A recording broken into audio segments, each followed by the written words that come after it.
أعوذ بالله من الشيطان الرجيم. بسم الله الرحمن الرحيم. الحمد لله رب العالمين، وبه نستعين في أمور الدنيا والدين، والصلاة والسلام على أشرف الأنبياء والمرسلين وعلى آله وصحبه أجمعين. ولا حول ولا قوة إلا بالله العلي العظيم. اللهم لا سهل إلا ما جعلته سهلا، وأنت تجعل الحزن إذا شئت سهلا. أما بعد. Alhamdulillah, bertemu lagi dalam kelas pengajian matan Safinatun Najah. Pada minggu lepas saya ada dapat beberapa soalan.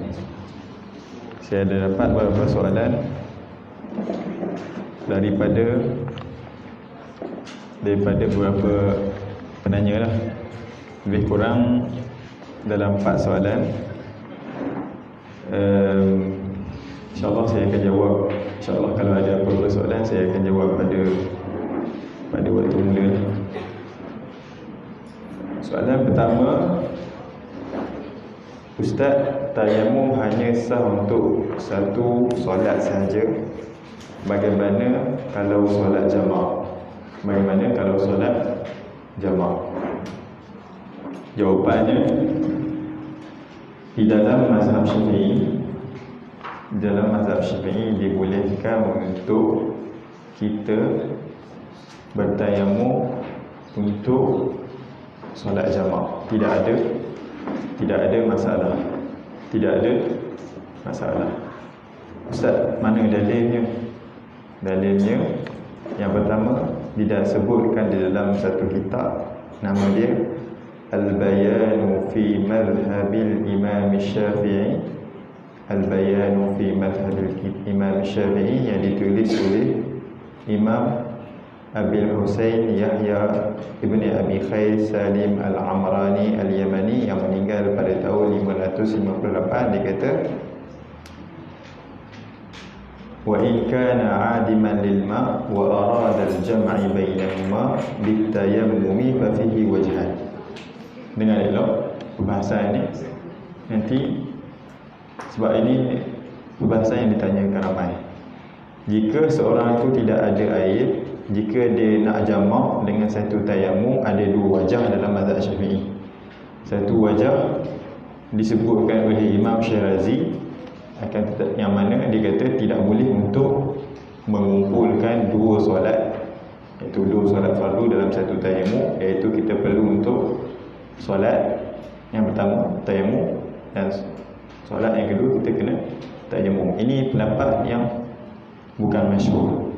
Akan tetapi pendapat yang kedua disebut lagi di sini, qala 'amatu ashabina, kebanyakan ulama pendapat Syafi'i mengatakan yajuzu, dibolehkan, kama yajuzul jam'u bainahuma bil wudu, dibolehkan untuk kita bertayamum untuk solat 2 solat, iaitu solat ketika mana jamak dengan satu tayamum, seperti mana dibolehkan untuk kita solat untuk satu wudu untuk 2 solat. Ini dalam kes solat jamak saja. Kalau dah kita nak bertayamum untuk menunaikan 2 solat fardu yang bukan kes jamak, kes itu tak boleh lah. Sebab satu tayamum sah untuk satu solat fardu, dan tayamum yang lain sah untuk satu fardu yang lain. Begitu juga disebut dekat dalam kitab Rawdatul Talibin wa Umdatul Muftin lil Imam An-Nawawi. Dalam kitab Rawdatul Talibin wa Umdatul Muftin, dituliskan oleh Imam Nawawi, disebut di sini, walau jama'a bainas salataini bitayammumi jaza 'ala sahih. Jika seorang itu mengumpulkan 2 solat, iaitu solat fardu yang dijamaklah kat sini. Walau jama'a bainas salatain, kalau dia mengumpulkan 2 solat dengan bitayammumi, dengan satu tayamum, jaza, dibolehkan, 'ala sahih, di atas qaul yang sahih. Mana ada qaul yang tak berapa kuat, hanya hujahnya, iaitu satu qaul yang lain yang disampaikan oleh Imam Asy-Syirazi. Yang mana dalam mazhab Syafi'i, jumhur ulama Syafi'i membolehkan. Di sini ada satu persoalan. Bila jamak, dia ada dua jenis jamak. Yang pertama jamak taqdim dan jamak ta'khir. Jamak taqdim dan jamak ta'khir. Di sini ulama mengatakan sahnya untuk kita menggunakan satu tayammum untuk mengumpulkan dua solat, iaitu solat jamak, ketika mana kita menggunakan jamak takhir, bukan jamak takdim. Sebab apa? Sebab contoh, kalau kita jamak zuhur dan asar, jamak takdim. Contoh kita jamakkan zuhur dan asar. Sebab tayamum itu sah untuk solat yang semasa. Solat yang semasa. Jadi kalau kita bertayamum menggunakan tayamum tersebut, kita solat jamak takdim, sah solat zuhur kita dan tidak sah solat asar. Sebab apa? Ulama mentahlilkan, memberi jawapan kerana solat itu tak sampai masuknya waktu lagi. Berbeza dengan solat tak jamak takhir. Sebab bila kita jamak takhir, kita akan solat asar dan zuhur dah masuk dah waktu. So tayamum tu sah untuk solat yang sudah masuknya waktu. Akan tapi solat yang tak masuk lagi waktu, tak sah untuk tayamum untuk menjamakkan dua solat. Di sini kita fahami bahawa dalam mazhab Syafi'i dibolehkan untuk menggunakan tayamum untuk menjamakkan dua solat dalam jamak takhir. Ini perkara yang penting yang perlu untuk kita fahami. Apa dalilnya? Dalilnya disebutkan oleh Imam Nawawi dalam kisah Al-Majmu', syarah kepada Muhadzab. Kitab Majmu' ni syarah kepada kitab Al-Muhadzab yang ditulis oleh Imam Syirazi. Dia kata di sini, yajuzul jam'u baina salataini litayammumi, dibolehkan untuk seorang itu untuk mengumpulkan dua solat. Wa idza awjabna talaba thaniyan la yadurru at-tafriqu bihi baina salataini li'annahu khafif. Sebab apa kami mewajibkan kepada orang yang bertayamum itu, apabila dia sudah solat, sepatutnya dia nak solat yang kedua, dia kena talak. Maksud talak dia memerlukan untuk cari air. Akan tetapi faslu maknanya pertengahan. Maksudnya sebelum kita solat, kita habis solat zuhur ataupun kita solat asar, lepas tu kita nak solat zuhur, jamak takhir, dia ada faslun, maknanya perantaraan. Perantaraannya taklah perantaraan yang panjang, perantaraan yang pendek. Perantaraan contohnya kita iqamat ataupun kita bangun solat terus. Faslun di situ dianggap sebagai satu faslun secara urufnya yang panjang. Sebab itu kita tak perlu untuk talab air, untuk mencari air. Berbeza dengan kita solat, kita tak jamak. Contoh kita tak ada air dalam waktu zuhur, lepas tu kita nak solat pula waktu asar dengan keadaan tayamum, perlulah ke atas kita buat talab. Maksud talab untuk kita perlu untuk mencari air. Sebab ada renggang masa di antara zuhur dan asar tu, renggangan yang besar, yang banyak. Apabila kita jamak, renggangan dia tidak banyak, seolah dianggap dalam satu masa. Ini jawapan kepada soalan yang pertama. Soalan yang kedua bertanyakan berkenaan dengan ada ibu yang mengandung, keluar darah tapi bukan keguguran, kena mandi wajib ke tak? Kena mandi wajib ke tak? Saya ulang lagi soalan. Ada seorang ibu mengandung, keluar darah dalam proses dia mengandung, akan tapi darah tersebut bukan disebabkan keguguran, bayi masih lagi sihat, apabila dicek oleh doktor masih lagi sihat, kena mandi wajib ataupun tidak?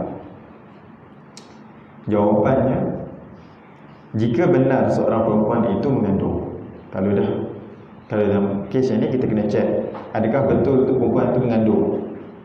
Kalau dia kata mengandung, okey, mengandung okey. Adakah bayi dia okey ke tak? Kata bayi dia okey, tapi dalam masa sama dia keluar darah.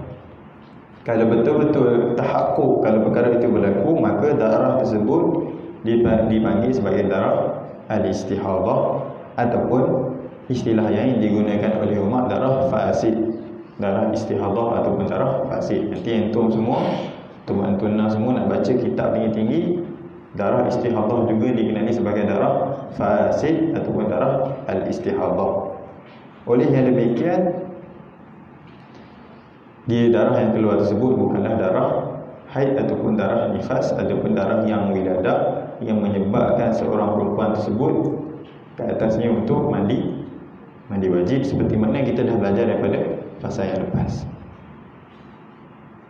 Oleh yang demikian, hukum perempuan tersebut hukum perempuan istihadah seperti yang disebutkan dalam yang boleh cek dalam satu kitab nama dia Al-Minhajul Qawim Syarah Muqaddimah Al-Hadramiyah yang ditulis oleh Imam Ibnu Hajar Al-Haytami. Disebutkan kat sini, dia kata hukum tersebut, perempuan tersebut hukum berlaku ke atas orang yang mustahadah. Apa hukum perempuan yang mustahadah? Disebutkan di sini, wal mustahadatu taghsilu farjaha thumma tahshu. Bagi orang yang mustahadah, haruslah ke atasnya untuk menyucikan kemaluannya, thumma tahshu, mengambil kapas dan masukkan kapas dalam kemaluannya, illa idza ahraqa damu, jika keluar darah istihadah, perlulah untuk dia untuk ambil satu kapas ataupun sekarang ni pad lah. Kalau zaman dulu hadis Nabi SAW, Nabi SAW ambil kapas, letakkan misk, minyak wangi, masukkan di antara di farasnya, au kanat saimatan, begitu juga apabila dia dalam keadaan puasa. Fa illam yakuffuha ta'assaba bi khirqatin. Kalau tak boleh perempuan tersebut ambil kapas untuk masukkan di farasnya, perlu ikat. Dia perlu ikat dia punya macam pakai pad lah. Dia ambil kain, diikat lah dia punya bahagian kemaluan supaya darah tersebut tak keluar. Yang pertama dia sebut di sini, bagi orang istihadah, yang pertama dia perlu ambil kapas ataupun katin apa-apa, masukkan dalam farasnya, kemaluannya, ataupun kalau masih keluar dengan banyak, ambillah kain, ikatkan seperti mana pampers. Thumma tatawadda. Selepas tu dia haruslah untuk berwudu, au tatayammama fil waqti, ataupun kalau dia tak mampu untuk berwudu, tak ada air, perlulah untuk bertayammum. Wa tubadiru bis salah, seterusnya dia kena solat serta merta. Wa in akharat li ghairi maslahati salah istanafat wa tajibu taharah wa tajdidu ta'sib li kulli fardhin. Maksud dia, bagi orang perempuan yang istihadah, diwajibkan ke atasnya untuk menutup menghalang daripada darah istihadah tadi keluar, sama ada cara yang pertama ataupun cara yang kedua. Selepas tu dia mengambil wuduk, selepas mengambil wuduk ataupun tayammum, terus solat. Apabila terus solat, maksudnya di situ diterus solat dan tidak boleh satu benda yang mengakhirkannya. Jika satu benda yang mengakhirkannya, dia perlu untuk berwuduk sekali lagi. Contoh, perempuan istihadah, dia dah pakai pad dan sebagainya, dia berwuduk, lepas tu dia pergi minum teh dulu 5 minit, 10 minit, buat kerja lain, contohnya pergi masak dulu, baru dah solat. Tak sah dia punya wuduk. Sebab apa? Dia hamilatul najasah, masih lagi membawa najis. Hukum dia hukum seperti salisul baul. Ingat tak lagi hukum salisul baul? Orang yang selalu keluar kencing, orang selalu keluar air kencing, dia kena solat serta merta selepas dia wuduk. Yang mana dia apabila dia sudah pakai pad sebagai wuduk ataupun bertayammum, terus solat. Kalaulah satu perkara yang melambatkan dia, contoh pergi buat kerja yang lain, itu tak ke atas dia untuk mengambil wuduk sekali lagi. Dan ke atas orang istihadah juga tajdidut ta'sib. Maknanya setiap kali dia nak solat, contoh dia nak solat, dia ambil kain ataupun dia ambil pampers pakai, lepas tu dia solat zuhur. Lepas tu darah masih lagi keluar, dia nak solat waktu asar. Diwajibkan dia untuk menanggalkan pampers yang pada waktu zuhur, dia memakai pampers yang baru dan berwuduk dan terus salat. Ini disebutkan tajdidul ta'sib, merenewkan dia punya pampers likulli fardin, pada setiap fardu. Dalilnya diriwayatkan dalam Sahih Imam Bukhari dalam satu hadis, Ja'at Fatimatu bintu Abi Jaish, datangnya Fatimah bintu Abi Jaish kepada Nabi sallallahu alaihi wasallam, faqalat ya Rasulullah, wahai Rasulullah, inni imra'atun ustahadu, aku adalah seorang perempuan yang banyak keluar darah istihadah. Fala athhur, mana aku tidak tempoh suci, aku pendek sangat dan aku tak suci. Afa ada'u salata, adakah aku kena tinggalkan solat seperti mana dalam keadaan haid? Qala Rasulullah sallallahu alaihi wasallam, berkatanya Nabi Muhammad sallallahu alaihi wasallam, la, tidak, innama dzalika irkun, sesungguhnya perkara tersebut adalah nazif. Irkun bermaksud nazif, maksud nazif darah keluar, kumpulan darah yang keluar. Walaisa bil haid, perkara itu nazif bukanlah haid, maksud darah istihadah ataupun darah fasid. Lepas tu Nabi SAW kata, faghsili anki dama wa salli, basuhlah darah tersebut dan solatlah. Oleh yang demikian diwajibkan ke atas perempuan tersebut yang keluar darah ketika mana dia mengandung, untuk dia membersihkan darahnya tersebut, dan diwajibkan ke atas dia untuk solat.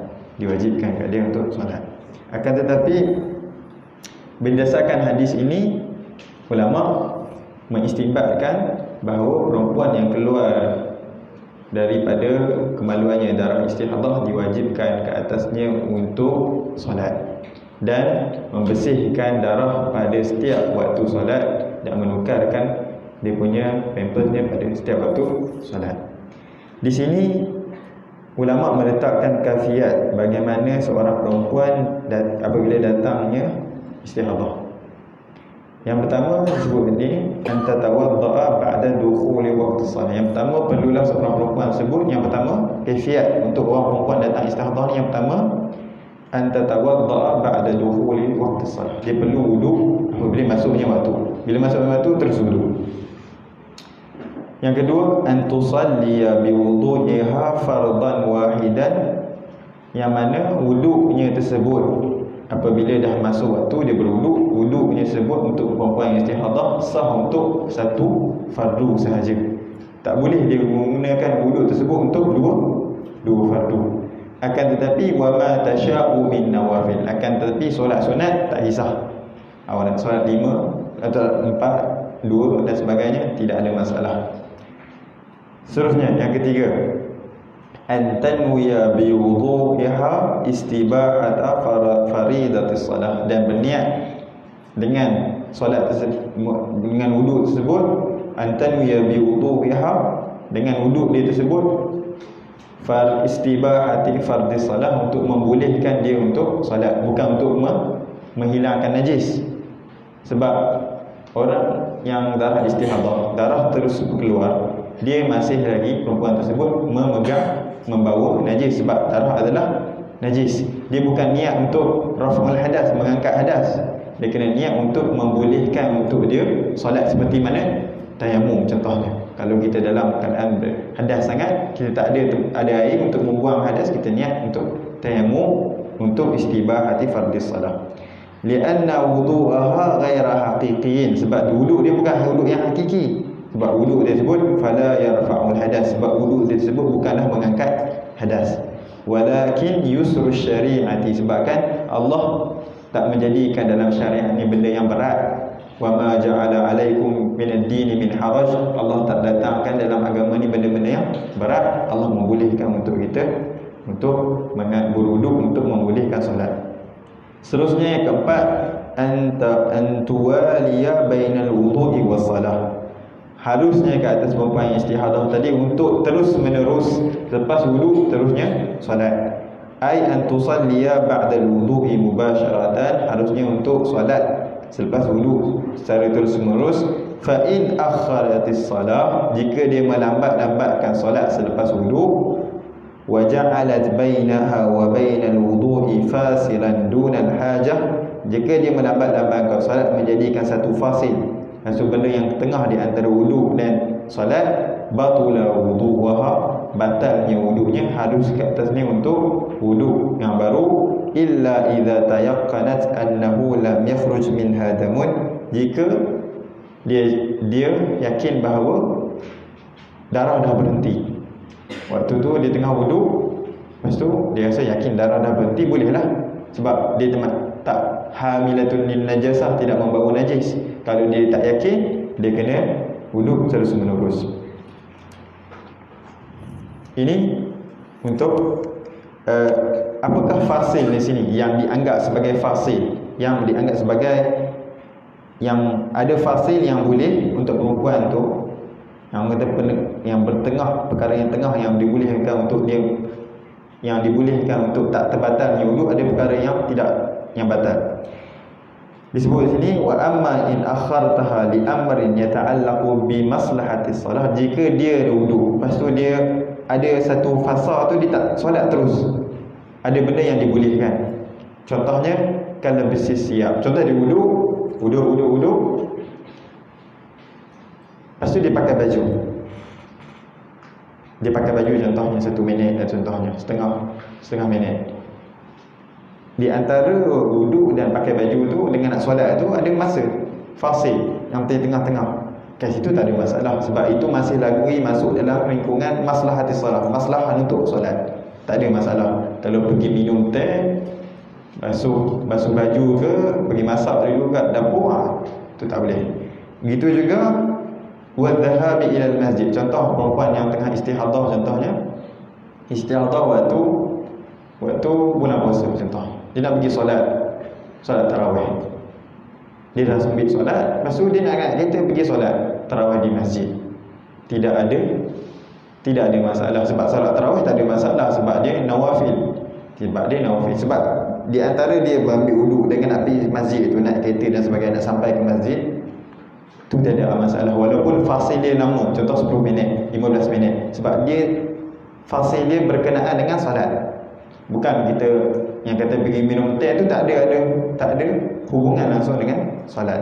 Begitu juga intizarul jamaah, contoh perempuan tersebut dia wudu, dia menunggu suami dia keluar daripada bilik air, contoh nak solat jemaah dia menunggu, tengah pakai kain tudung ketelekung dah tak solat, suami dia lambat, buang air besar lama sangat, contohnya lepas 20 minit baru suami dia keluar, tu tak ada masalah, sebab dia menunggu sebab nak solat. Akan tapi kalau dia menunggu buat perkara yang lain, diwajibkan kat atasnya untuk mengulangi wudu tersebut dan solat.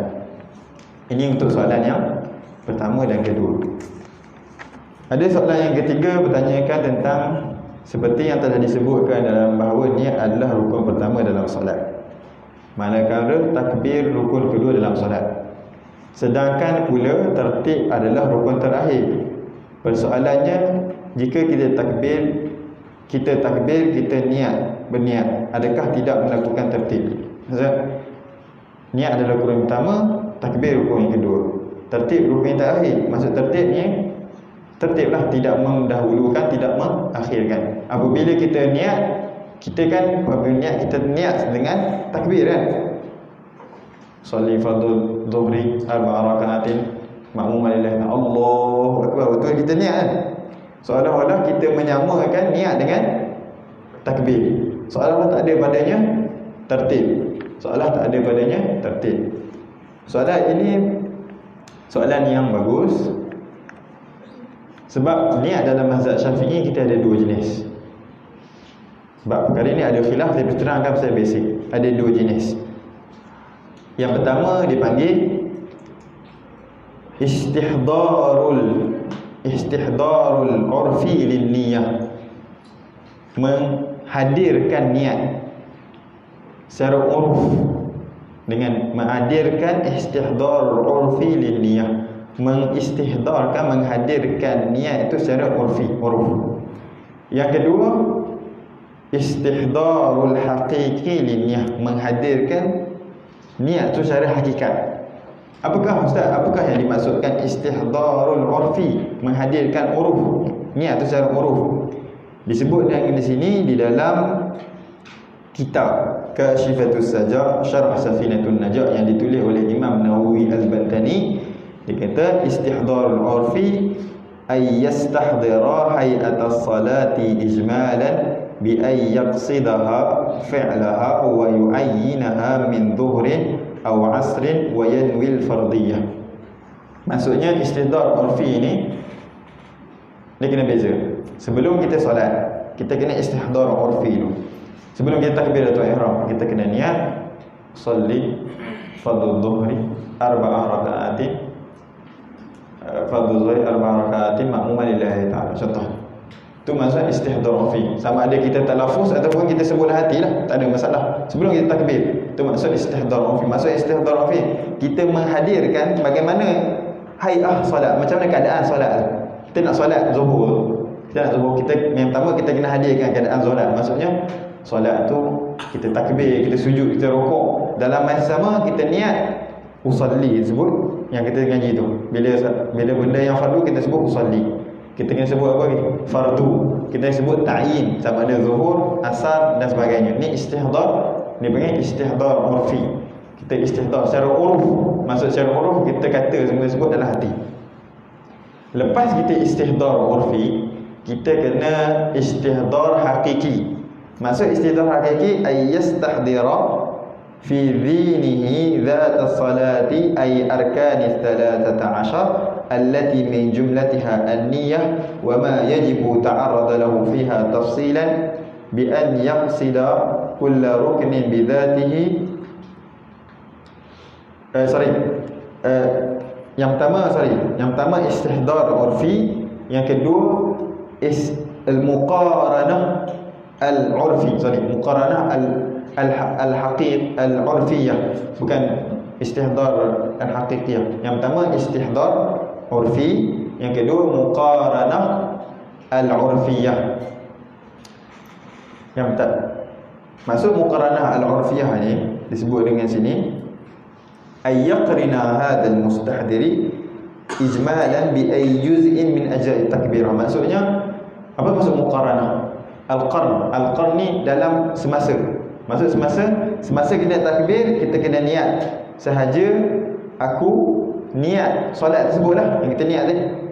Aku solat zuhur 4 rakaat fardu kerana Allah Taala. Tu maksud muqaranah urfiyah. Sebab qarn di situ maksudnya al-qarn maksudnya dalam keadaan sama. Tu sebab itulah apabila kita melihat macam tu tidak padanya tertib. Sebab kita pertama kita istihdar urfi, lepas tu kita muqaranah urfiyah. Kat situ kita nampak tertib niat dah adalah yang pertama. Lepas tu niat muqaranah urfiyah dia akan bersama dengan takbiratul ihram. Allah dalam masa Allahu akbar kita niat kita nak solat apa. Ini adalah yang disebut sebagai niat. Yang pertama istihdar urfi wal muqaranah al-urfiyah. Sebab di sini ada khilaf. Ini adalah pendapat ulama mutaakhirin. Ulama mutaakhirin daripada mazhab Syafi'i. Contohnya Imam Juwaini, contohnya Imam Ghazali, contohnya Imam Nawawi. Bagi ulama mutaqaddimin, bagi ulama terdahulu daripada mazhab Syafi'i, dia berkata kena istihdar haqiqi dan muqaranah haqiqiyah. Apa maksud istihdar haqiqi? Maksud istihdar haqiqi ni ay yaqrina al-mustahdiru bi awwal juz'in min ajza'i takbirah wa yastadimu dhalika istihdar haqiqi ay yastahdar. Yang mana istihdar haqiqi ni kita menghadirkan solat tu sebelum kita nak takbiratul ihram ni. Tadi kita mutaakhirin mengata istihdar urfi, secara uruf. Kalau orang tu nak solat, kalau dia niat aku nak solat zuhur, keadaan solat tu macam tu, lebih faham macam tu lah. Kita nak solat, kita dah tahu macam mana, kita dah boleh imbasan otak kita, dan kita niat kita nak solat zuhur 4 rakaat fardu makmum kerana Allah, dah cukup istihdar secara uruf. Secara uruf ni macam tu. Kalau istihdar hakiki, kita kena menghadirkan dalam solat kita macam mana solat yang pertama, fardu, zuhur dan sebagainya, dan kita kena istihdarkan 13 rukun tu. Kita kena ingat, oh ni macam ni takbiratul ihram, macam ni rukuk, macam ni sujud. Tu maksud hakiki. Lepas ulama mutaqaddim kata kena istihdar hakiki, lepas tu muqaranah hakikiyah. Maksud muqaranah hakikiyah tu semasa kita solat, daripada takbiratul ihram sampai salam, kita kena niat kita dalam keadaan solat. Akan tetapi benda tu susah. Benda tu susah sebab apa? Kadang-kadang kita lupa. Solat tinggal anak, solat tengok duit bila nak masuk dalam bank. Kalau macam tu tak sah lah kita punya solat. Di sini disebutkan, di sini dalam kitab juga, dalam kitab Hasyiah Bajuri dan kitab Fathul Qari, dia kata kat sini, kalaulah ulama mutaakhirin berdalilkan dengan ayat Allah Subhanahu wa taala berkata, wa ma ja'ala 'alaikum fid din min haraj. Kami tidak datangkan dalam agama ini dengan satu benda yang susah. Begitu juga setengah daripada ulama kata fal masiru ila thani. Jadi pendapat ini, dalam niat ini ulama menggunakan pendapat mutaakhirin, tak menggunakan pendapat mutaqaddimin. Mutaakhirin ini maksud mutaakhirin ulama yang datang selepas, yang bukan mana mutaqaddimin ni contoh anak bash anak murid Imam Syafi'i, contohnya Imam Muzani dan sebagainya. Dan berkata setengah daripada ulama dia kata, "Lau kana Syafi'u hayyan la afta bih." Kalaulah Imam Syafi'i hidup pada zaman Imam Nawawi ni, maka dia akan memfatwakan dengan menggunakan pendapat mutaakhirin, yang mana istihdar urfi dan muqaranah urfiyah, bukan istihdar hakiki dan muqaranah hakikiyah. Ini perbahasan agak dalam lah, agak dalam, dibahaskan dalam kitab-kitab yang tinggi. Seterusnya soalan yang kedua, keempat, berkenaan dengan adakah bahagian di bawah dagu perlu ditutup oleh perempuan ketika mana solat. Di sini dalam bab solat, kalau kita baca dalam bab solat tak ada sebut. Selalunya ulama mengkiaskan bahagian dagu kena tutup ke tidak dengan bab wudu. Apabila kita berwudu, kat mana kita punya wajah? Ulama mentakrifkan wajah tu kat mana? Sebab apa? Dalam wudu aurat perempuan ma'ada wajhuha wa kaffaiha, kecuali mukanya dan tapak tangannya, iaitu tangannya. Wajah di sini digunakan pentakrifan yang telah ditakrifkan oleh ulama ketika mana bab solat, bab wudu. Apakah yang ditakrifkan dalam bab wudu? Contoh dalam kitab Syarah Nailur Rajab, syarah kepada Safitun Najah, berkata di sini, Al-haddul wajhi tulan, had wajah dari segi panjangnya, ma baina manabiti sya'ri ra'si ghalib wa akhirul lihyaini, daripada tempat tumbuhnya rambut kita sampai ada akhir lihyah, dua lihyah. Apa dua lihyah disebut sini? Dia kata lihyani, dua lihyah sini adalah huma aidhaman, satu tulang, alladhani tanbutu alaihimal asnanus sufla, satu tulang yang ada di bawah gigi kita yang bawah. Wasummiya wajhan, dan dianggap juga dinamakan lihyah itu sebagai wajah. Sebab itulah lihyah dalam mazhab Syafi'i, iaitu janggut. Ulama mengatakan lihyah kat sini saja. Kalau mazhab Maliki dia kata sini termasuk daripada lihyah. Kalau sebab tu kita tengok ulama-ulama mazhab Syafi'i, contoh ulama-ulama yang di Yaman, dia tidak menyimpan janggut dia kat sini. Dia akan menyimpan janggut kat sini. Sebab apa? Sunnah dia menyimpan lihyah. Makruh untuk dalam mazhab Syafi'i untuk kita mencukur lihyah. Ada ulama kata makruh, ada ulama kata boleh, tak ada masalah. Kalau ulama yang kata makruh, maksudnya di makruh untuk kita cukur kat sini. Maksudnya kat sini boleh. Kecuma kita tengok Umar Habib Abu Bakar al-Masyhur, lihyah dia kat sini. Habaib di Yaman lihyah dia kat sini. Sebab mazhab mereka Syafi'i, mereka mentakrifkan lihya perkara ini di sini. Sebab apa dia kata? Al-'idhaman, dua idham, dua tulang yang tumbuh di bawah gigi bawah. Maksudnya di sini. Li'anna ma, begitu juga wajah ni, masuk wajah perempuan, apa yang taqa'ul muwajah, apa kita berwajah dengan, kita berhadapan dengan seorang itu, kat mana dia punya wajah ni? Kat sini pun dia anggap lagi sebagai wajah. Oleh yang demikian, perempuan, maksudnya kalau kita pegang kat bawah ni, dia macam ada satu macam tulang. Bawah gigi kita dia macam satu tulang. Kat sini disebut sebagai leher. Kat sini maksudnya muka perempuan dia perlu tutup, dan boleh buka daripada sini sampai dah bawah sini. Terkeluar sikit je, sikit saja kat tulang ni. Sebab itulah setengah daripada macam ustaz dia kata, baik kita kena tutup sampai habis. Sebab apa? Sadud dhara'i. Sebab kadang-kadang kita letak kat sini, kita terbuka bawah. Dia beza bawah dagu dengan bawah dagu betul. Dekat leher ni. Bawah dagu kat sini. Bawah dagu ni memang dah tak boleh lah untuk perempuan apabila dia solat. Tak sah dia solat apabila dia buka sampai sini. Tengkok dia tak boleh lah. Jadi kalau dia terbuka sikit-sikit yang hujung sini, sah solat. Tapi ulama kata untuk sadud dhara'i, takut-takut terbuka lebih, jadi tutuplah sampai depan. Jadi tak ada masalah. Siapa rasa dia boleh tutup betul-betul, maknanya tak terbuka, maka bukalah sikit kat depan ni. Sebab dia masih lagi dianggap sebagai sebahagian daripada wajah. Siapa rasa dia tak, mungkin orang Kedah kata dia telefon dia leweh, dia kena tutup sampai habis, tutup sampai sadud dhara'i, tutup sampai habis. Okey, kita sambung pengajian kita tentang seterusnya yang disebutkan oleh musannif rahimahullah tentang syurutut takbiratul ihram. Kita baca sama-sama. Untuk soalan insya-Allah saya rasa nanti antum semua kalau ada beberapa soalan boleh bagi kepada Ustaz Musa. Nanti saya akan jawab. Mungkin kalau saya nak ulama, mungkin apa jawapan saya spontan tu saya tak dapat istihdharkan. Okey. Kita baca sama-sama syurutut takbiratul ihram 16.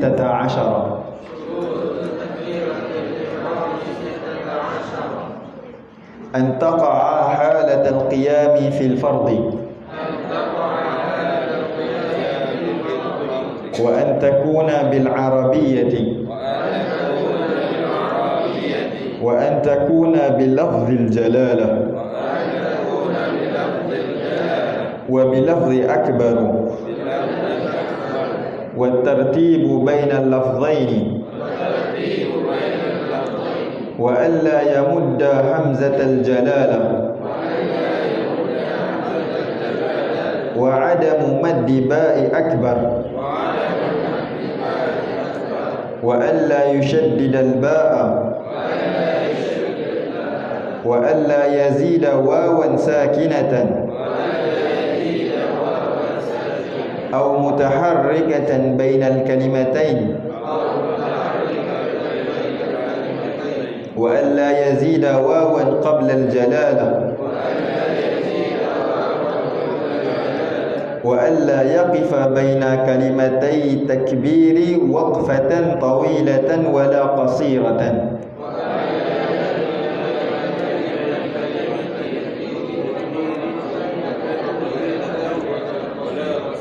wa an yusmi'a nafsahu jami'a hurufiha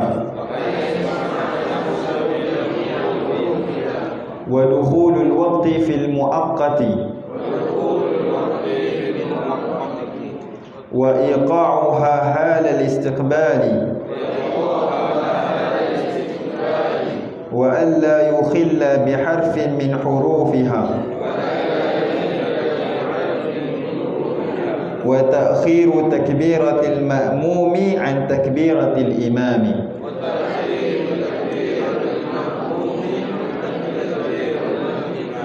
Perbahasan ini dibahaskan tentang syarat-syarat takbiratul ihram, yang mana jika tidak sempurnanya 16 syarat ini maka tak sah kita punya takbiratul ihram. Disebutkan di sini yang pertama antaqa'a halatal qiyami fil fardhi. Maksudnya perlulah apabila kita takbiratul ihram tu dalam keadaan berdiri. Apa maksud takbiratul ihram? Takbiratul ihram bukan yang angkat tangan ni. Ni bukan nama angkat tangan. Ni bukan takbiratul ihram. Takbiratul ihram lafaz dia tu. Allahu akbar tu panggil takbiratul ihram. Yang angkat tangan sini ni adalah mengangkat tangan, raf'ul yadain. Saya ni akan berbahaskan dalam bab yang seterusnya. Dia kata angkat tangan sunat pada 4 tempat. Apabila kita takbiratul ihram, apabila kita nak rukuk, apabila kita bangun i'tidal, apabila kita bangun daripada tasyahud awal. 4 tempat. Apa contoh? Kita nak takbiratul ihram, tak mau angkat tangan, tak ada masalah. Allahu akbar, sah kita punya solat. Sebab mengangkat tangan adalah sunat. Takbiratul ihram tu yang wajib. Kalau kita solat Salli fardhu dhuhri arba'a raka'atin imam ta'ala, batal kita punya solat. Sebab kita tak takbiratul ihram. Syarat di antara takbiratul, kita mendengarkan takbiratul ihram kepada kita telinga kita. Kalau kita angkat tangan saja tak takbiratul ihram, batal kita punya solat. Kalau kita takbiratul ihram, Allahu akbar, sah kita punya solat walaupun tak angkat tangan.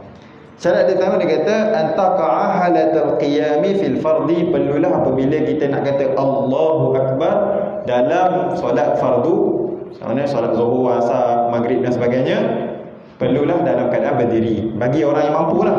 Kalau saya saja tak sakit, takbiratul ihram dalam keadaan duduk, maka batallah solat dia. Sebab tu kita tengok tengah-tengah orang yang mampu, dia tak larat, apabila dia takbiratul ihram, dia dalam keadaan berdiri. Contoh, kita tak mampu untuk sujud, solat di atas kursi, maka bila takbiratul ihram tu kita mampu lagi untuk berdiri, maka takbiratul ihram dalam keadaan berdiri. Nanti bila orang dah sujud, kita duduklah atas kursi. Sebab selagi mana kita boleh berdiri, kita berdiri. Sebab itu adalah sunat apabila takbiratul ihram. Jika apabila solat, bila disebutkan perlulah dalam keadaan berdiri dalam waktu solat fardu, maka dalam keadaan solat sunat tidak ada masalah untuk kita takbiratul ihram dalam keadaan duduk ataupun dalam keadaan yang lain. Sebab solat sunat tidak ada masalah. Wa antakuna bil arabiyyah, perlulah takbiratul ihram tersebut dalam bahasa Arab. Maknanya tak sah kita punya takbiratul ihram dalam bahasa Melayu. Allah Maha Besar, tak sah kita punya takbiratul ihram dalam bahasa Melayu. Wa antakuna bi lafzil jalalah, perlulah kita takbiratul ihram tu dengan lafaz jalalah, iaitu perkataan Allah. Tidak boleh kita menggunakan lafaz yang lain, nama Allah yang lain. Contoh Ar-Rahmanul Akbar, Ar-Rahimul Akbar. Contoh nama-nama Allah yang lain tak boleh untuk kita. Al-Qahharul Akbar, tak sah kita punya takbiratul ihram, perlulah lafaz jalalah. Begitu juga perlulah lafaz akbar selepas lafaz jalalah, iaitu Allahu Akbar. Tak boleh kita kata Allahu Kabir, Allahu A'zam. A'zam menunjukkan besar juga. Tak sah kita punya takbiratul ihram kita menggunakan lafaz yang sama dengan maksud akbar. Di situ tak sah, kita perlu menggunakan lafaz akbar, bukan kabir. Kabir menunjukkan benda besar. Akbar, kita wajib untuk menggunakan lafaz akbar. Wa tartibu bainal lafzain, perlulah tertib di antara dua lafaz. Tak boleh kita kata akbar Allah, perlu kita kata Allahu Akbar. Syarat tersebutnya wa alla yamudda hamzatal jalalah, tak boleh kita mat hamzah jalalah tu. Allahu Akbar, tak boleh. Tak boleh kita mematkan, sebab bila kita baca dengan mat, dia menjadi huruf istifham. Sebab dalam bahasa Arab kita mematkan satu perkara menjadi huruf istifham. Kita kata Muhammadun huna, Muhammadun. Muhammadun maksudnya kita jadi, ataupun kita baca hal Muhammadun huna. Sebab hamzah juga menunjukkan kepada makna istifham. Apabila kita Allahu Akbar, seolah-olah kita daripada kita membagi statement Allahu Akbar, kita bagi statement. Kalau kita ngaji dalam bahasa Arab ni jumlah khabariyah, kita bagi statement Allah itu Maha Besar. Daripada jumlah tu jadi statement menjadi persoalan. Soalan kita mensyakkan Allah tu betulkah Allah tu yang Maha Besar? Sebab tu kita tak boleh untuk kita matkan Allahu Akbar, tak boleh. Batalnya kita punya solat. Begitu juga tidak boleh untuk ada mumaddil ba'i akbar. Tidak boleh kita baca Allahu Akbar, atau tak boleh juga, batal kita punya solat. Begitu juga tidak boleh untuk kita mensyajdahkan ba'. Kita kata Allahu Akbar, mensyadahkan ba, batal lah kita punya takbiratul ihram. Allahu Akbar, mudah je, Allahu Akbar. Begitu juga disebutkan ini wa alla yazida wawan sakinah. Tidak boleh untuk menambahkan waw sakinah. Contoh Allahu Akbar ataupun Allahu Akbar ataupun Allahu Akbar. Waw sakinah dekat ra yang akhir ataupun ha di Allah.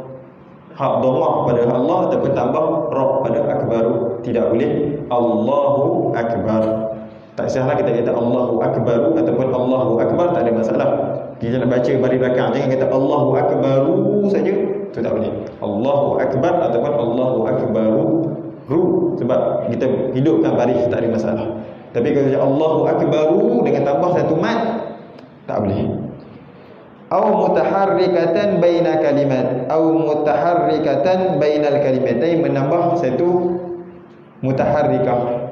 Misalnya kita baca Allahi ke, Allaha, Allaha ke, Akbara ke, Akbari ke, baca dengan tanwin ke, tak boleh ya. Allahu Akbar, diwajibkan kita untuk baca Allahu Akbar.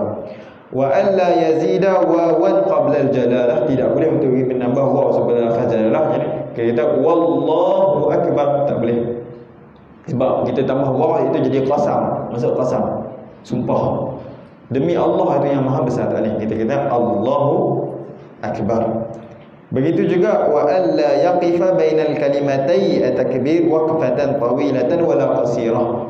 Tidak boleh untuk kita berhenti di antara dua kalimah dengan berhenti yang panjang ataupun pendek. Allahu, pergi minum kopi dulu, Akbar. Ataupun kita Allahu 2 saat, 3-5 saat, Akbar. Contoh kita Allahu, kita bersin Hashim, batuk ke, tak ada masalah lah, kita sempurnakan. Seeloknya kita kata Allahu, ulang sekali lagi lah. Seeloknya kita ulang sekali. Kalau kita terbersin, tidak ada masalah untuk kita nak sempurnakan akbar seterusnya. Tapi seeloknya kita takbir lah sekali lagi. Seterusnya wa ayyasmi'a nafsahu jami'a hurufiha, perlulah untuk dia mendengarkan dirinya semua hurufnya. Sebab itulah orang yang tak dia takbir saja, tak sebut Allahu Akbar, batalah solatnya. Sebab takbiratul ihram adalah rukun. Apabila kita tak buat rukun, maka terbatalnya solat. Seterusnya wa dukhulul waqti fil muaqqati, perlulah bagi bila kita kata Allahu Akbar tu, kita sebut takbir Allahu Akbar bila masuknya waktu lah. Tak boleh lah kita kata Allahu Akbar nak solat zuhur, masih lagi waktu zuhur tak masuk lagi, tak sah lah takbir Allahu Akbar. Dan begitu juga Allahu Akbar bila solat-solat yang muaqqat, solat sunat yang muaqqat yang terkaitkan dengan waktu. Contoh solat duha, contohnya solat duha, solat sunat, contohnya solat hari raya. Tak boleh lah kita hari tak hari raya kita nak Allahu Akbar untuk solat sunat hari raya, tak masuk hari raya lagi, tak sah Allahu Akbar tersebut. Begitu juga wa iqa'uha halal istiqbal, perlulah dia menyebut Allahu Akbar dalam keadaan dia menghadap kiblat. Wa alla yukhilla biharfin min hurufiha, tak boleh untuk dia menjatuhkan salah satu daripada huruf. Contoh dia kata Allahu Akbar, contohnya kena dia belajar untuk sebut Allahu Akbar, bukan Allahu Akbar. Allahu Akbar dengan kaf, bukan dengan qaf, dan bukan kha. Allahu Akbar, tak boleh. Allahu Akbar.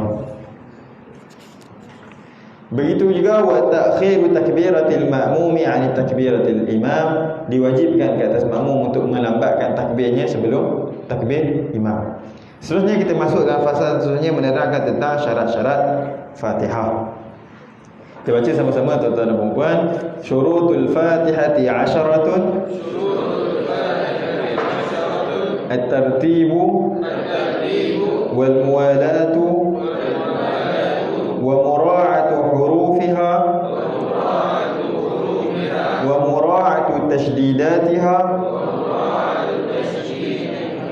wa alla yaskuta saktatan tawilatan wala qasiratan yaqsidu biha al-qat'a al-qira'ah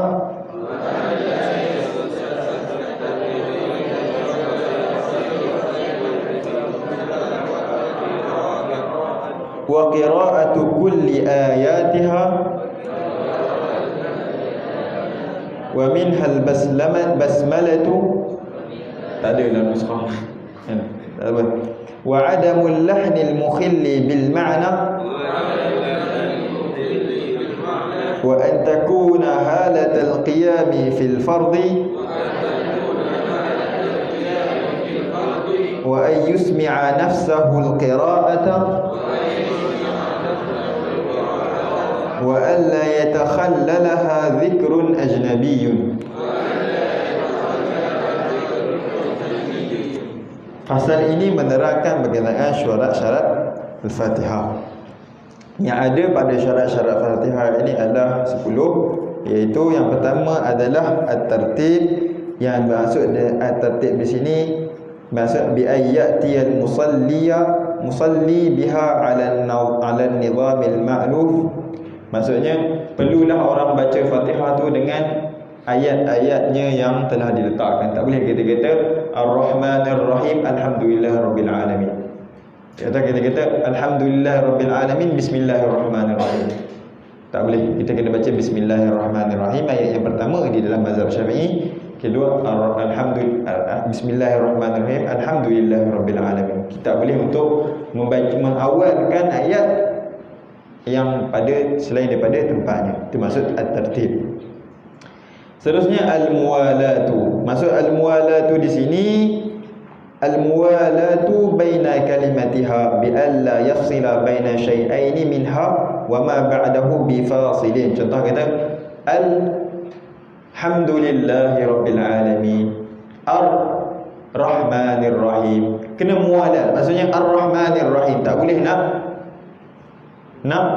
kita nak mempecah-pecahkan kalimah Al-Fatihah tersebut. Ghairil maghdubi alaihim, tidak boleh. Terbatallah kita punya salat. Begitu juga mura'atu hurufiha. Perlulah untuk kita menjagakan huruf-hurufnya, seperti Ar-Rahman, seperti Ha, seperti Ghain dan sebagainya. Perlulah untuk kita membaca dengan betul ayat-ayat Al-Fatihah. Ya, benar kalau orang yang masih lagi dia punya bacaan tajwidnya yang masih lemah, so tidak ada masalah, dia cuba. Tapi diwajibkan ke atas dia untuk mempelajari lah sampai dah bacaan Fatihah dia dah orang kata okey, dalam keadaan okey. Kalau orang yang tidak boleh baca Quran, susah sangat Ustaz, saya nak baca Quran ni susah, nak dapat tajwid ni betul-betul. At least awak punya Fatihah kena bagi okey. Sebab apa? Fatihah yang kita nak baca dalam solat, sebab dengan tak sah hanya Al-Fatihah, tak cukup ni makhraj Al-Fatihah, tak sah kita punya solat. Perlulah ke atas kita untuk membetulkan bacaan Al-Fatihah. Kalau contoh di Morocco contohnya, sebab orang Arab mereka bercakap dengan bahasa-bahasa kita ammiah mereka, bahasa-bahasa logat mereka. Ada setengah daripada orang Arab mereka tak sebut qaf, dia menyebut A. Daripada qaf dia tukar je bukan A. Daripada jim dia tukar jadi ga. Iza ga nasrullahi wal fath. Tak sah dia punya solat. Apabila awak nak cakap tidak ada masalah, awak kata iza ga Muhammadun ala Muhammadun min qala Muhammadun. Tapi bila dalam solat tak boleh awak baca iza nasrullah, iza ga nasrullah, salah. Kadang-kadang dengan kita menggunakan logat kita ini berubah pada makna. Contoh, kalau kita baca a'udzu billahi minasyaitonir rajim, kalau di Morocco sana ada setengah dia pada zal dia tukar jadi dal. Daripada a'udzu dia jadi a'udzu. Dah berubah makna. Daripada aku berlindung daripada syaitan yang derjam, daripada jadi a'udzu. Apa maksud a'udzu? Aku kembali kepada syaitan yang derjam. Sebab itulah kita kena, sebab daripada ada ya'udu audan, makna kembali. Sebab asalnya perkataan ada ya'udu bermakna melindung. Apabila kita baca a'udzu, kita tukar jadi a'udzu billahi minasyaitonir rajim, aku kembali kepada syaitan yang derjam. So sudah berubah, maksudnya perlu untuk kita mura'atu hurufiha. Contoh Ar-Rahmanir Rahim Maliki Yaumiddin. dan ain, iyyaka na'budu wa iyyaka nasta'in, dan ain perlu ditekankan, contoh khaf.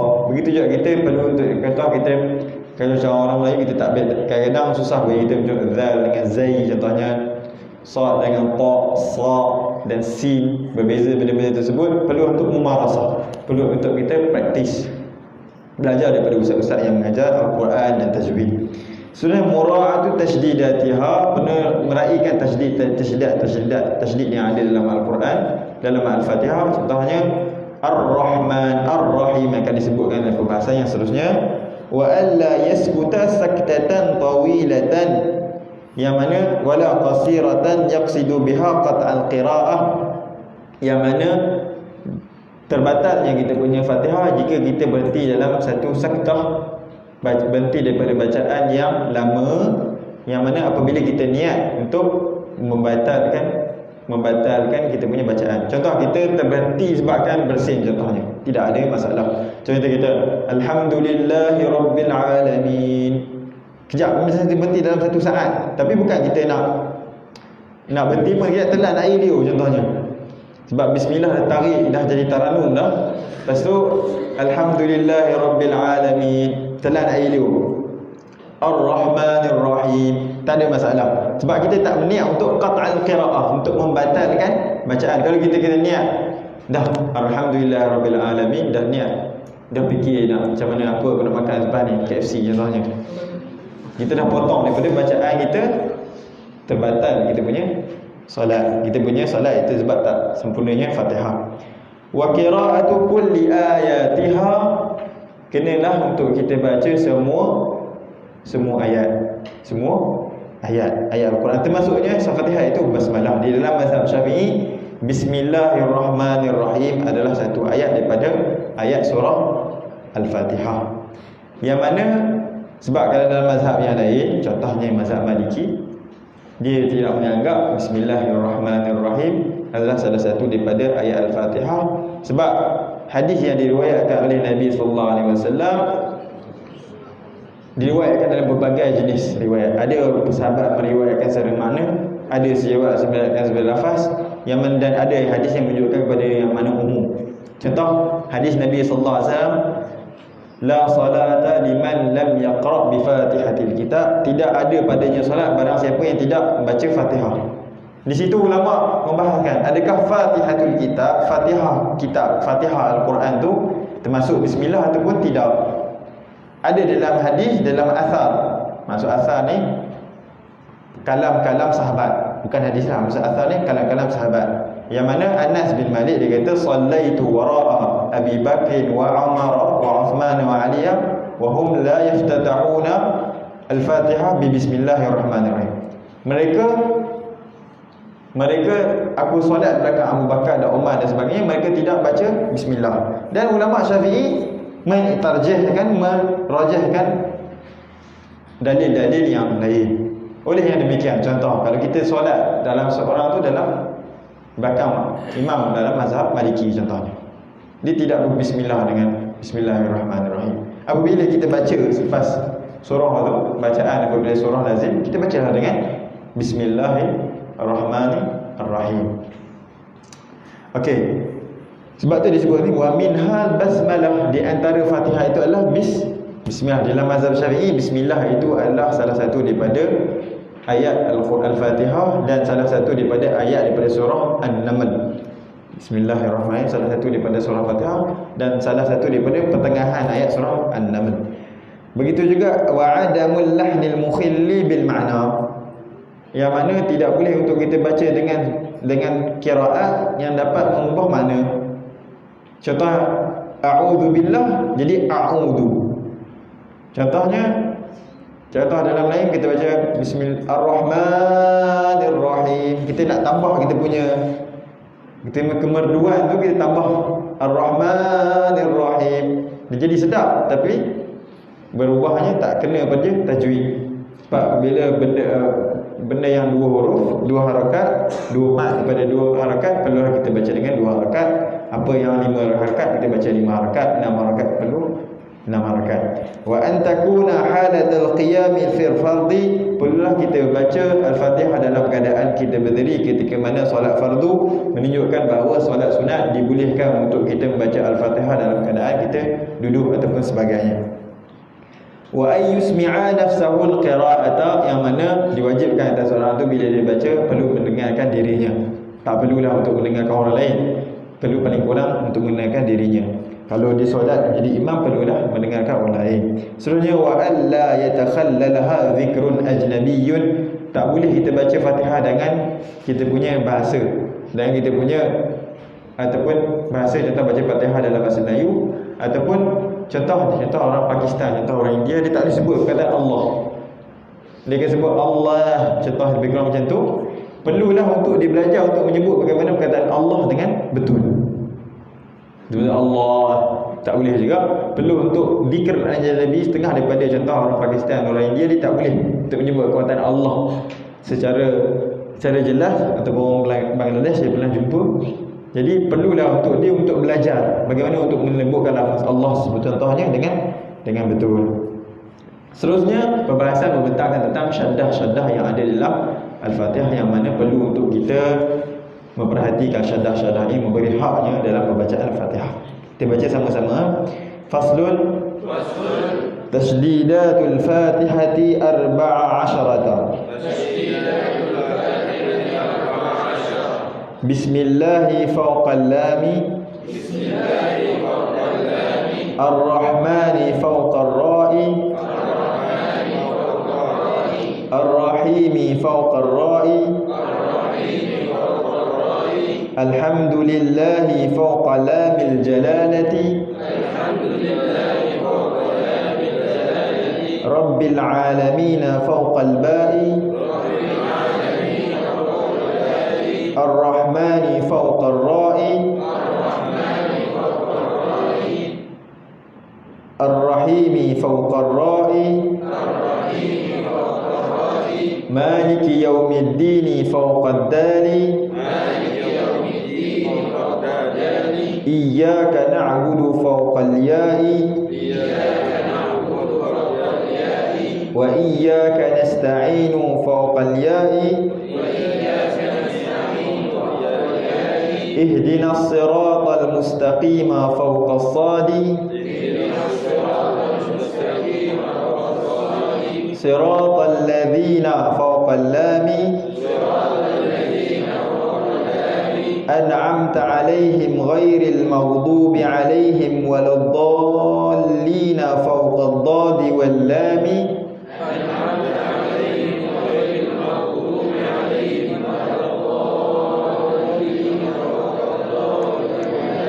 Pembahasan ini membahaskan tentang syaddah-syaddah yang ada di dalam Al-Fatihah, yang mana perlu untuk kita memberi haknya dalam pembacaannya. Ada padanya 14 syaddah. Yang pertama Bismillahi, perlulah untuk kita baca dengan syaddah. Tidak boleh kita baca Bismillahi, meringankan syaddah tersebut, perlu untuk kita baca dengan syaddah. Seterusnya Ar-Rahmani fawqar ra, syaddah yang ada di atas ra. Ar-Rahimi, ra yang tadi di atas Ar-Rahim fawqar ra. Alhamdulillahi, syaddah yang ada di atas lafaz jalalah. Maksud lafaz jalalah itu Allah. Rabbil alamina, syaddah yang ada di atas ba dalam perkataan Rabbil alamina. Ar-Rahmani, syaddah yang ada di atas ra. Ar-Rahimi, syaddah yang di atas ra. Rahimi. Maliki yaumiddini fawqad dal, syaddah yang ada di atas dal. Maliki yaumiddin. Iyyaka na'budu fawqal ya, syaddah yang ada di atas ya. Wa iyyaka nasta'inu fawqal ya, di atas ya. Ihdinas siratal mustaqima, kena bezakan sad dan sin. Ihdinas siratal mustaqima, tak boleh nak beza ihdinas siratal mustaqima, tak boleh. Kita kena bezakan sad dengan sin. Di sini bukanlah kelas tajwid lah, untuk kena talaqi lah dengan ustaz-ustaz tajwid. Kalau boleh habiskan matan Al-Jazariyah ataupun Tuhfatul Atfal, bagus. Sebab matan-matan itu kalau boleh, kalau ada ustaz yang mampu untuk mengajar matan Al-Jazariyah ataupun Tuhfatul Atfal tu, ngaji dan hafal baik-baik syairnya, sebab membantu kita dalam mendapati ilmu-ilmu tajwid. Bagus. Seterusnya fawqas sadi, di atas sad tadilah ihdinas siratal mustaqim, siratal ladzina fawqal lam, di atas lam alladzina an'amta alaihim ghairil maghdubi alaihim waladdallin, syaddah di atas dad dan syaddah di atas lam fawqad dadi wal lam. Seterusnya perbahasan yang menerangkan tentang waktu bila disunatkan ke atas kita untuk mengangkat tangan di dalam solat. Sebab tu yang saya sebutkan tadi, mengangkat tangan apabila takbiratul ihram adalah perkara yang sunat. Akan tetapi lafaz Allahu Akbar itu adalah fardu, dan fardu antara rukun solat, yang mana apabila kita tak sebut Allahu Akbar, paling kurang kita mendengarkan telinga kita, maka tak sah kita punya solat. Tak ada masalah apabila kita tak angkat tangan kalau kita sebut Allahu Akbar, dan sebaliknya apabila kita angkat tangan tak sebut Allahu Akbar, maka tak sah kita solat. Cuba cek balik, kadang-kadang perkara itu pun berlaku kat atas saya sendiri. Contoh kadang kita solat dalam keadaan letih, pergi terus kita takbir, tak baca lah takbiratul ihram Allahu Akbar, batal kita punya solat. Contoh kadang-kadang kita nak kejar imam di untuk solat. Imam dah rukuk dah, kita pergi turun. Contoh macam orang Arab, kalau kat luar negara, contoh kadang-kadang budak-budak Malaysia terikut dengan pandangan orang Arab. Kadang-kadang satu mungkin orang Arab tu tak belajar, dia orang awam juga. Dia datang terus tengok imam rukuk, dia lari, dia keluar masjid maraton sampai kat dia punya saf, Allahu Akbar, turun. Dia terus angkat tangan, turun. Tak sebut dah Allahu Akbar, batal kita punya solat. Perlulah sebut Allahu Akbar. Allahu Akbar adalah takbiratul ihram. Akan tetapi angkat tangan pada takbiratul ihram adalah sunat. Faslun yusannu raf'ul yadaini fi arba'ati mawadhi'a. عند تكبيرة الإحرام وعند الركوع وعند الاعتدال وعند القيام من التشهد الأول. Okey, pasal ini menerangkan waktu bila disunatkan ke atas kita untuk mengangkat tangan ketika dalam solat. Apabila muallif di sini mengatakan sunat, maka menunjukkan apabila kita meninggalkan perkara ini tidak membatalkan kita punya solat. Tidak ada masalah sama ada kita nak melakukan ataupun kita tidak nak meninggalkan. Kalau kita nak melakukan, maka dapatlah pahala. Disunatkan, dituntut, so lakukanlah kalau kita nak lakukan. Sebab itulah tuan-tuan dan puan, saudara-saudari sekalian, apabila kita mengaji fiqh ni, kita mengaji hukum hakam. Kadang-kadang janganlah dengan disebabkan kita mengaji fiqh, kita buat ala kadar. Kadang-kadang ini syaitan. Sebab betul lah apa yang disebutkan oleh Nabi SAW, lagi tingginya iman seorang tersebut, lagilah syaitan dia akan hantarlah syaitan tahap tinggi lagi lah. Sebagai contoh, dah ngaji matan Safinatun Najah, kita dah tahu apakah fardu wudu, apakah sunat wudu, apakah fardu solat, apakah sunat solat dan sebagainya. Kadang-kadang cukuplah aku buat fardu, solat fardu je, ni fardu. Dah ngaji ilmu usul fiqh, kalau aku buat solat fardu, sah cukuplah aku punya taklif, aku punya dengan Allah Subhanahu. Kita tinggalkan solat sunat. Ni benda sunat je, tak ada masalah. Inilah gangguan syaitan actually. Sepatutnya apabila kita tahu ini perkara sunat, ini perkara wajib, ini menggalakkan kita lagi untuk melakukan ibadat. Kadang orang kata, cukuplah untuk aku bawa keluar zakat, tak perlu untuk infak tu adalah sunat. Tak perlu untuk aku wakaf tu adalah sunat. Cukuplah untuk aku bawa keluar zakat. Ni perkara-perkara yang syaitan yang ada untuk dia membisik kepada fuqaha, orang-orang yang mengaji fiqh, yang alim fiqh. Kadang-kadang ini sepatutnya kita yang kena lebih daripada orang lain. Kadang-kadang kita tengok orang yang tak tahu agama ni, kadang-kadang dia punya sunat tu pakai serban 7 lapis lebih daripada kita. Kita yang mengaji agama ni, serban pun tak nak pakai, kopiah pun tak nak pakai. Contohnya, sepatutnya perkara-perkara yang sunat, contohnya solat-solat rawatib dan sebagainya, kita perlu untuk lakukan. Sebelum tu saya ingin, benda ni saya ada baca tadi satu kalam yang telah ditulis oleh Imam Hasan Al-Basri. Dia kata, fakam min sirajin qad atfa'athu rih. Berapa banyakkah daripada obor-obor ataupun lampu-lampu yang telah dipadamkan dengan angin. Wa kam min ibadatin qad afsadahal al-ujub. Berapakah banyakkah daripada ibadat-ibadat yang telah memfasadkan ibadat tersebut daripada perbuatan ujub, riak, nak menunjukkan kepada orang. Begitu juga dengan obor. Ada benda yang dapat berapa banyak lampu ataupun pelita yang dipadamkan sebabkan angin.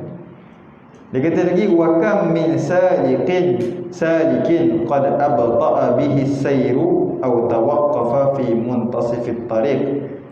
Berapa banyakkah daripada orang salik, iaitu orang abid, orang yang beribadah kepada Allah Subhanahu Wa Taala, orang yang nak kepada jalan Allah Subhanahu Wa Taala, ataupun orang tasawuf yang mana yang dapat melambatkan sampai dia kepada redha Allah Subhanahu Wa Taala, ataupun dia terberhenti saja di pertengahan jalan. Berapa banyak daripada orang yang abid, sekejap dia buat, tak istiqamah. Berapa banyak daripada perkara ini. Wa idza ghafira al-iblisu an ibni adam bi ihda khisal thalatha qala la atlubu ghayraha. Jika iblis ini dia dapat menawan daripada ibnu Adam, anak Adam, 3 benda ini, dia tak akan minta benda lain lah.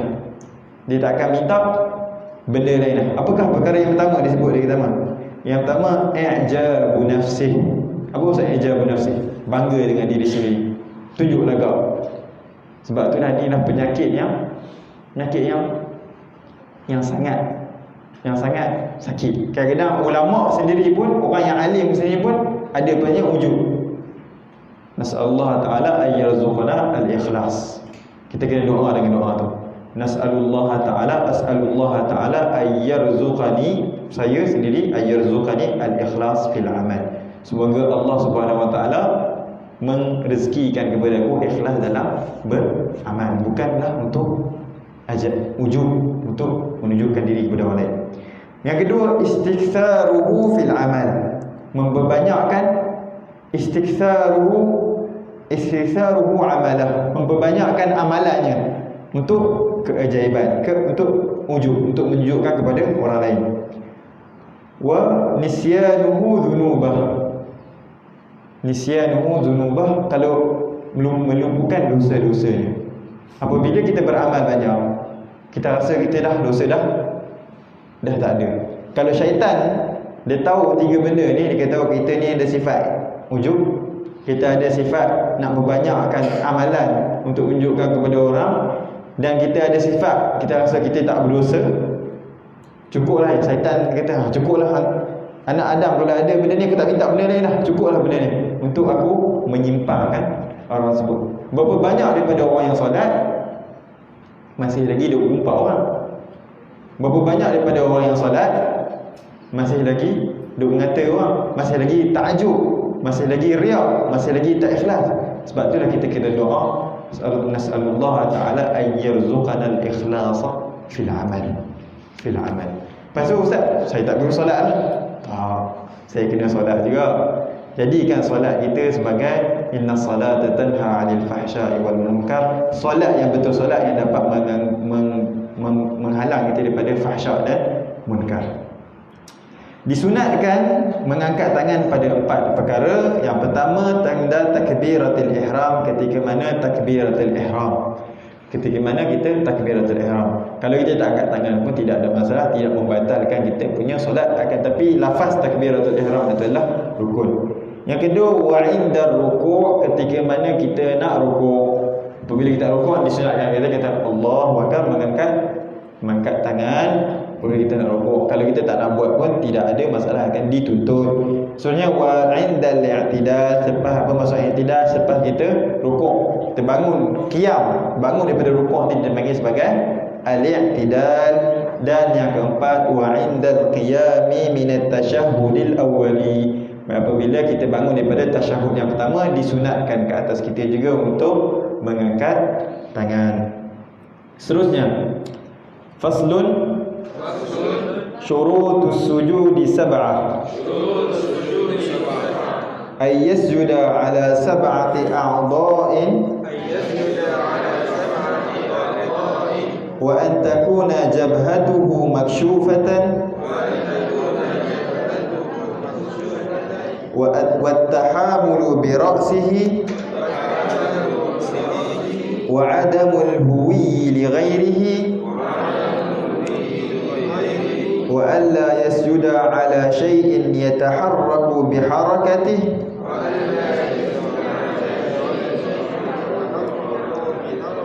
وارتفاع أسافله على أعاليه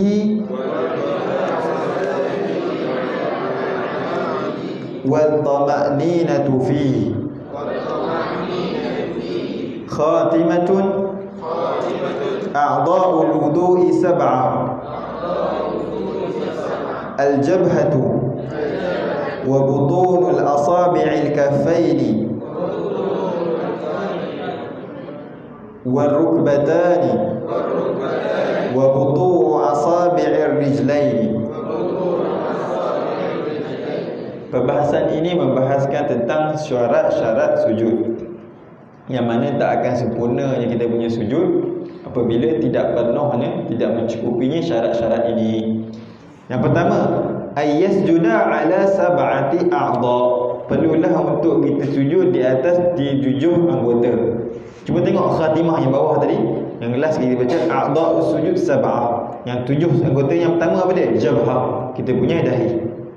Kita punya dahi tak sahlah apabila kita sujud jika dahi kita tidak kena tempat sujud. Apabila kita kalaulah kita pakai kopiah dalam macam ni sangat, tariklah sikit, baik kenalah kita punya dahi. Biarlah kita sujud itu di atas dahi. Ada setengah ulama mengatakan apa hikmah, apakah maqasid, apa hikmah Allah meletak kita kena sujud, kita letak kita punya dahi untuk menunjukkan kepada kita punya tawaduk, kita punya sifat hamba kita kepada Allah Subhanahu wa ta'ala. Sebab apa tuan-tuan dan puan, saudara-saudara sekalian? Kita tengok tadi, syaitan tidak akan meminta kepada Ibnu Adam jika dia dapat 3 perkara tadi, salah satu daripada perkara yang wujud. Bagaimana kita nak mengeluarkan, kita melahirkan solat kita dapat mengelakkan diri kita daripada wujud perkara-perkara yang mungkar, perkara yang fahsyat. Kita tengok, kalau kita selami solat kita, apabila kita sujud, ini menunjukkan bahawa makna ubudiyah. Apa maksud ubudiyah? Makna kehambaan kita terhadap Allah Subhanahu wa ta'ala. Tinggi-tinggi mana pun kita akan sujud juga kepada Allah Subhanahu wa ta'ala. Berapa banyak disebutkan sini daripada api yang membara ditiup disebabkan air, angin. Berapa banyak daripada solat-solat kita yang haba'an mansura, menjadi satu debu yang bertebaran sahaja. Sebab itulah Nabi SAW apabila datangnya kepada dia marah ataupun satu perkara, dia akan berwuduk dan akan solat. Betul lah hadis Nabi yang telah diriwayatkan, dia kata kepada Bilal, arihna ya Bilal, arihna ya Bilal, wahai Bilal, marilah kita berehat. Maksud berehat di situ, mari kita pergi solat. Sebab Nabi kata waj'ala fiyya qurratu 'ain salatah, dijadikan ke atas aku di dunia ini 3 yang perkara aku rasa tenang. Yang pertama ya as-salat, solat. Nabi dijadikan, Allah jadikan ke atas dirinya apabila Nabi solat, Nabi akan rasa tenang. Kita lihat bagaimana solat Nabi sallallahu alaihi wasallam, solat para awliya, para sahabat, para salafus soleh dengan solat kita sendiri? Adakah kita mengistihdharkan makna-makna solat? Sebab itulah tuan-tuan dan puan-puan, saudara sekalian, yang mana kita lihat fiqh ini, yang mana kita dituntut untuk mengajar ilmu akidah, tasawuf dan fiqh. Yang mana akidah itu adalah asas. Akidah itu adalah asas. Seolah kita letak cerucuk ataupun kita letak asas, kita punya hasil adalah kat mana? Kat dekat kita ni akhlak. Tak sempurna kita asas, tak sempurnanya asas, dan tidak sempurnanya kita tak akan dapat hasil, iaitu akidah, akhlak ataupun tasawuf, selagi mana kita tidak memahami fiqh. Itu hubungan akhlak dan akidah, iaitu perlulah orang yang mengklaim bahawa dia adalah ahli, contoh dia adalah ahli tasawuf, kalau dia tak ada fiqh, maka letaklah dia jauh-jauh. Orang klaim akidah tapi tak beribadat, letaklah dia jauh-jauh. Orang yang klaim akidah tapi tak berakhlak, letaklah berjauh-jauh. Yang mana fiqh ini adalah perantaraan di antara ilmu akhlak dan ilmu akidah. Itu perlu kita tahu. Yang pertama iaitu jabhah, iaitu kita punya dahi. Yang kedua butun wa asabi'il kaffain, tapak tangan kita. Wa rukbatan, iaitu kita punya lutut. Wa butunul asabi'ir rijlain, tapak kaki kita punya kaki. Bukanlah tapak kaki semualah, tapak kaki jari kita. Kalau ustaz saya kaki saya sakit, ini menunjukkan orang ni hukum pada orang yang mampu. Bagi orang yang tak mampu, pacaklah. Kalau anda mampu, maka letaklah tapak kaki anda, tapak jari kita, pacakkan tapak jari di atas tempat sujud. Sebab itulah orang yang sujud, contohnya tangan, dia punya lengan ini tak bila letak lengan, setengah orang dia malas solat, Allahu Akbar, tangan terus semua atas tempat sujud, maka sujud dia tak sempurna lah sujud dia. Sepatutnya syarat untuk sujud dia 7 anggota saja, bukan 8, bukan 9 lah. 8 dan 9 tak boleh, untuk kita tambah jadi 7. Dan syarat yang kedua, wa an takuna jabhatuhu maksyufatan, perlulah jabhah dia, dahinya terbuka, tidak ada benda yang melindungi. Mana ditarik, kalau dia kopiah tarik sikit, kalau ada serban pakailah di atas. Wa tahamulu bi ra'sihi, maknanya kita perlu menekankan tempat sujud. Bukanlah maksud tekan tu sampai dah berlubang tempat sujud tu, tak. Maksudnya istilah di ulama saja, dia kata kalaulah diletakkan kapas, kelebat kapas kita tarik sini jadi panjang, kau tarik sini jadi panjang lah ni. Kalau kita letak kapas di atas tempat sujud tu, kapas tu akan jadi bentuk terpenyek. Bukanlah kita penyek kapas tu sampai dah terbakar kapas tu, sujud tu tak. Maknanya terpenyek. Bukanlah kita sujud tu macam dah setakat ala-ala kena kepala sikit je, tak. Macam budak-budak kecil-kecil nak solat, tak. Setuju tu maknanya tekan sikit. Maksudnya bila dia punya ibaratnya dia gunakan oleh ulama, bila kapas kita letak, kalau dah dibentuk bulat, dia bentuk circle ni, kita letak dia akan jadi terpenyek macam tu. Bukanlah kita sujud ala-ala kadar takkan nak kena tempat sujud saja. Maknanya maksud di sini wa tahammulu bi ra'si, sujud tekan sedikit. Dan sebenarnya wa adamul huwi li ghairihi, maksudnya keadaan kita sujud tu bukanlah kita sujud daripada tidak ke sujud. Bukanlah kita datang pusing kanan, pusing kiri, tak. Bukanlah sujud tu maksudnya sujud dalam keadaan atas turun ke bawah. Bukanlah kita turun pusing kanan sujud, turun pusing kiri sujud, turun pusing depan tarik sujud, tak. Dalam keadaan direct. Lepas tu begitu juga disebutkan juga di sini wa alla yasjuda ala syai'in yataharraku biharakatihi, dan tak sah sujud tersebut bila orang sujud dengan satu perkara bergerak dengan sebab pergerakannya. Contohnya kalau dia pakai serban panjang, serban sampai ke kaki contohnya, dia punya ekor serban panjang contoh. Apabila dia sujud atas serbannya, Sebab serban di sujud yataharraku biharakatih, dia bergerak disebabkan pergerakan kita. Berbeza dengan kita sujud di atas sejadah. Sebab sejadah tidak bergerak disebabkan pergerakan kita lah. Sebab sejadah kita hamparkan di hadapan, dia tak bergerak disebabkan pergerakan kita. Akan tapi contohnya serban. Serban apa? Imamah, apabila kita sujud disebabkan pergerakan kita. Sebab kita sujud dia bergerak, jatuh ke bawah. Kita bangun dia akan bangun. Contohnya orang ada ekor serban panjang, apabila dia sujud atas serban tersebut, maka tak sah dia punya sujud, terbatalnya punya solat. Begitu juga ridak. Ridak, janganlah kita sujud di atas ridak kita. Apabila kita, sebab apa? Ridak bergerak disebabkan pergerakan kita. Apa kita bangun? Ridak kan bergerak. Apa kita rokok? Ridak akan bergerak. Apabila kita sujud di atas ridak, tak sah kita punya sujud. Begitu juga contoh telekung contohnya. Kalau kita sujud di atas